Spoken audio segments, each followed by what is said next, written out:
Very good afternoon, students. Welcome to the Social Sciences Institute. As a part of revision, we are starting today new chapter, that is political party. As we all know, we are living in one of the largest democracy, and political parties are the soul of any democracy. No democracy can survive without political parties. So, this chapter is dealing with the various features of political parties, the challenges faced by the political parties, the types of political parties of India. If when we start this topic, we need to understand, first we will be discussing the meaning of political parties. So if we have to define what is political party, then any party, any group of people which contest the election and forms the government is called political parties. Number one. Number two, political parties are having certain components.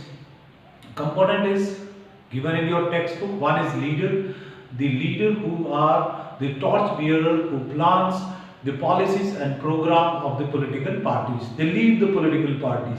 Second is the members. Members are the people who actively participate in the functioning and working of political parties, and constantly they try their best, they give their best for the growth of the political parties. They keep on working for the expansion and growth of the political parties. Third is the followers. Followers are the people like you and me who believes in the ideology of any particular political parties and we votes for that party.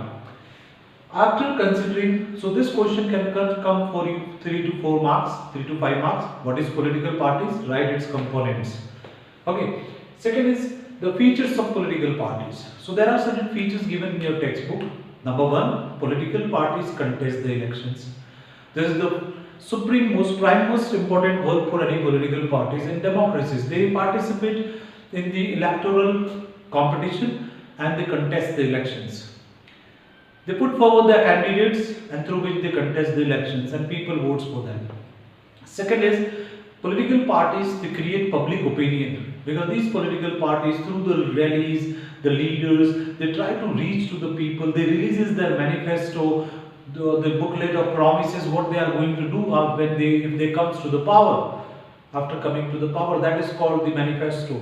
So while doing that and through the electoral competition, speeches and rallies, the criticism, over criticism, okay, counter criticism, this all actually helps creating people a sense of actually, they develop their opinion, which party to vote for. Okay. Third is political parties played a very important role of opposition parties. Those parties who are not able to get enough, complete majority in the parliament, they sit in the opposition. They are called opposition parties. Now we can think that what is the role of opposition parties? Opposition parties are very important because opposition parties helps.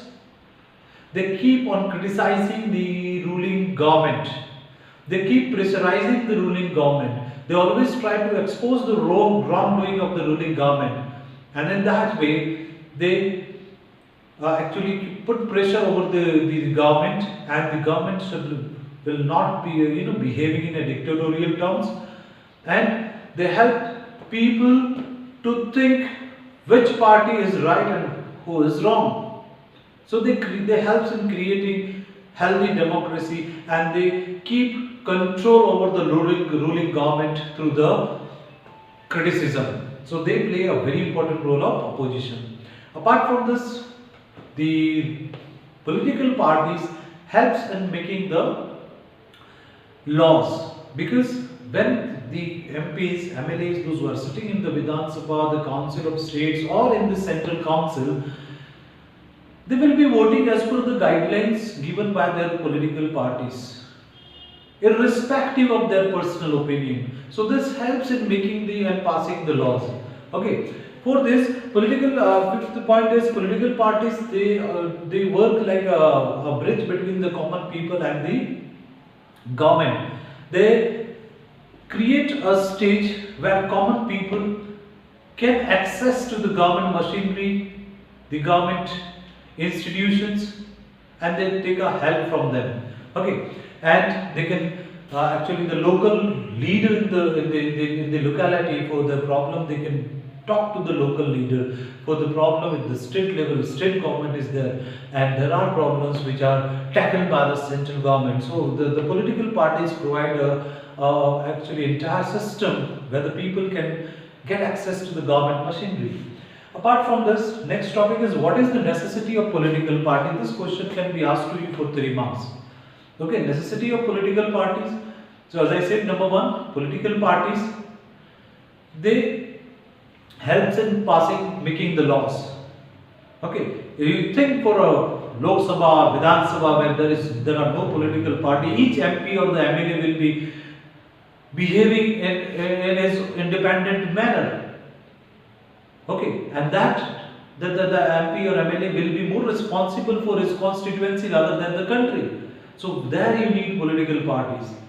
Okay, they help keeping those members together under one leadership, under one guidance, and they help in passing the law. Number two, as I said, political parties, they act as a bridge between the government and the common people. Okay, they provide a platform where the government schemes, beneficiary schemes can reach to the common people. Okay, then third is political parties provide opportunities to common people to participate in the running and functioning of the government through active participation of the taking participation in the politics. So if a tea seller can become the prime minister in our country, anyone by joining some of the political parties can serve the society, can take part in the politics, can change the nature of politics if wish. So this is what political party do. Next is how many political parties we should have. There are 3 types of democracies exist in the world. One is one party democracy like China, where there is Communist Party, or the Communist Party supported or the members supported by the Communist Party, they only win the elections. People do not have choice there. We cannot call that democracy is a healthy democracy, because in such democracy people do not have choice. Okay. Second is two-party system. There are some societies like England, America, they are having two-party system. In America there is Democrats, Republicans. In England there are Conservative, Labour Party.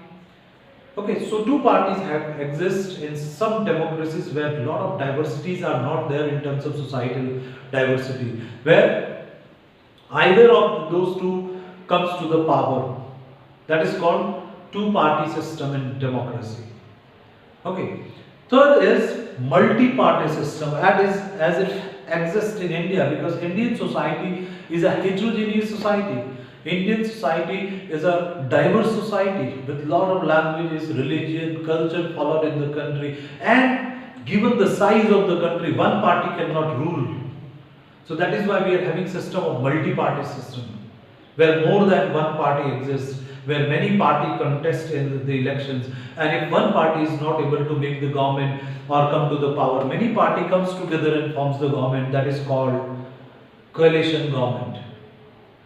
So it depends on the nature, on the society, on the history, the struggle in the past of the people of that country, that how many, or the geographical locations, how many political parties that country will have. So that's it, children. I have initiated this chapter today. We will continue with the same chapter in the coming class. Thank you. Have a good day.